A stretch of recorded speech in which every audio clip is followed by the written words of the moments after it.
अस्सलाम वालेकुम क्लास। हमने चैप्टर नंबर 8 स्टार्ट किया था एक्सट्रैक्शन का।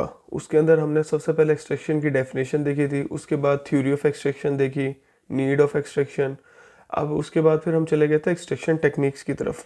एक्सट्रैक्शन टेक्निक में हमने सबसे पहले इन्फ्यूजन को देखा था, इन्फ्यूजन क्या टेक्निक है।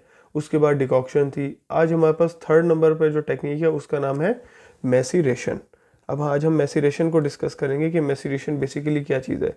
मैसीरेशन भी एक एक्सट्रैक्शन का तरीका है, बट इसमें हमने देखना होता है कि हमें पाउडर फॉर्म में लेनी है, हमारी ड्रग जो है वो माइन्यूट क्वांटिटी में है, इसके अलावा बिल्कुल पीसीस फॉर्म में है, स्मॉल पीसीस फॉर्म में है या हार्ड फॉर्म में है, और हमारे पास उसको कितने दिन के लिए रिक्वायरमेंट होती है, हमने उसकी शेल्फ लाइफ कितनी है।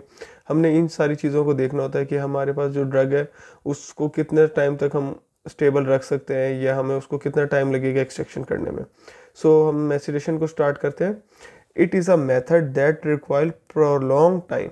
सबसे पहली बात ये कह रहा है कि ये जो मेथड है इसके लिए सबसे बड़ी जो मुश्किल चीज़ है वो ये है कि ये बहुत लंबे टाइम के लिए होती है। In this method the drug is powdered. हमारे पास जो ड्रग दी हुई है ना वो पाउडर्ड फॉर्म में दी हुई है, cover up into a porous cloth. और ये हमारे पास एक पोरस क्लॉथ के अंदर कवर्ड की हुई है ड्रग। पोरस क्लॉथ कौन सा होता है? जिस क्लॉथ के अंदर मुख्तलिफ किस्म के पोर्स होंगे स्मॉल साइजेस के, ठीक है। And then it is dipped in the menstruum. और हम ये किसके अंदर डिप होगी? मेंस्ट्रुम में। यानी कि जो भी हमने उसके अकॉर्डिंगली लिक्विड लिया होगा, वो अल्कोहल की कंडीशन उसमें भी हो सकता है, अल्कोहल की मद में भी हो सकता है, वो लिक्विड की मद में भी हो सकता है, for 2 to 14 days as required. और उसको हमने कितने दिन के लिए डिप रखना है?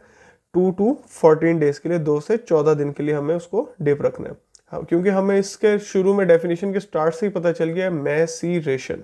मैसीरेशन का मतलब ये है कि ये लंबा प्रोसेस जाएगा, प्रोलॉन्ग टाइम पीरियड होगा, इसलिए हमें इसको कितने दिन के रखना है? 2 to 14 डेज के लिए हमने अपने पाउडर को एक पोरस क्लॉथ के अंदर कवर्ड कर लेना है। उसको कवर्ड करने के बाद हमने उसको डिप कर देना है हम अपने सॉल्यूशन में, मेंस्ट्रुम में, यानी कि जो भी लिक्विड सॉल्यूशन है, और उसको हमने कितने दिन के लिए रखना है? 2 to 14 डेज। अच्छा, अब हम इसको आगे डिटेल में देख लेते हैं। It is a process in which drugs are communicated to a fine powder.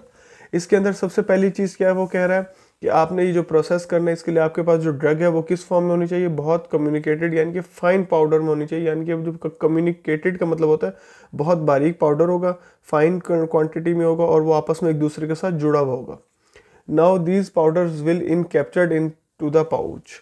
और उसके बाद उस पाउडर को आप क्या करेंगे?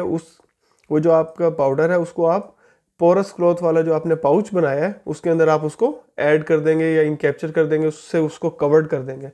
A suitable menstruum is selected. जाहिर सी बात है जिसके अंदर आपने उसको डिप करना है वो हमारे पास जो भी लिक्विड फॉर्म में है वो मेंस्ट्रुम है, उसमें आपने उसको डिप कर दिया।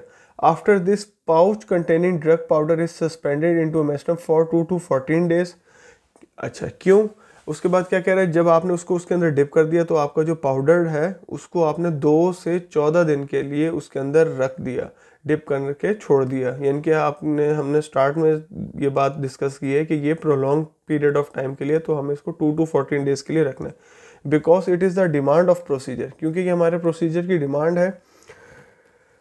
To soften the cellular structures of the drug, ताकि जो हमारी जो ड्रग है यानी कि जो हमने उस पाउडर को उस पाउच के अंदर कैप्चर्ड किया हुआ है, इनकैप्चर्ड किया हुआ है, उसके हमें सेलुलर स्ट्रक्चर तक जो है वो सॉफ्टन हो जाए। The pouch is removed after the definite the extract if required. उसके बाद आप क्या करेंगे? उस पाउच को रिमूव कर देंगे जब आपको एक्सट्रैक्ट की ज़रूरत होगी। और हम कब रिमूव करेंगे पाउच को? हमने सबसे पहली बात तो ये हमने 2 to 14 डेज तक तो उसको डिप रखना है। उसको बाद डिप रखने के बाद जब हमारे पास तकरीबन 14 डेज हो जाएंगे पाउडर की क्वांटिटी के मुताबिक, तो उसके बाद हम उसको उसमें से पाउच में से निकाल लेंगे, और उसके बाद जो हमारे पास एक्सट्रैक्ट होगा वो उसमें शामिल हो जाए। Definite the extract if required. यानी कि आप उसको एक्सट्रैक्ट को किस तरीके से फाइनलाइज करेंगे? उसको आप एक्सट्रैक्ट को फिल्ट्रेशन कर लेंगे तो आपके पास जो एक्सट्रैक्ट है प्रॉपर्ली वो आ जाएगा, ठीक है। उसके बाद finally adjust the volume as required. उसके बाद जब आप देख लेंगे आपका वो पाउडर फॉर्म में आ गया, वो एक्सट्रैक्शन आ गया, आपने अब उसको 1000 ml बीकर में लिया था, ये तो आपने उसका जो भी फाइनल वॉल्यूम है आप उसकी तरफ चले जाएंगे, उसको फाइनल वॉल्यूम को पूरा कर लेंगे। अच्छा, इसके बाद हमारे पास है types of maceration. Organised drug, maceration of organised drug, maceration of unorganised drug and multiple maceration. अच्छा, और ऑर्गेनाइज से हमें पहली चीज़ पता चल जाती है कि हमने एक ड्रग ली है और उसको इजीली हमने यूज़ करना शुरू कर दिया।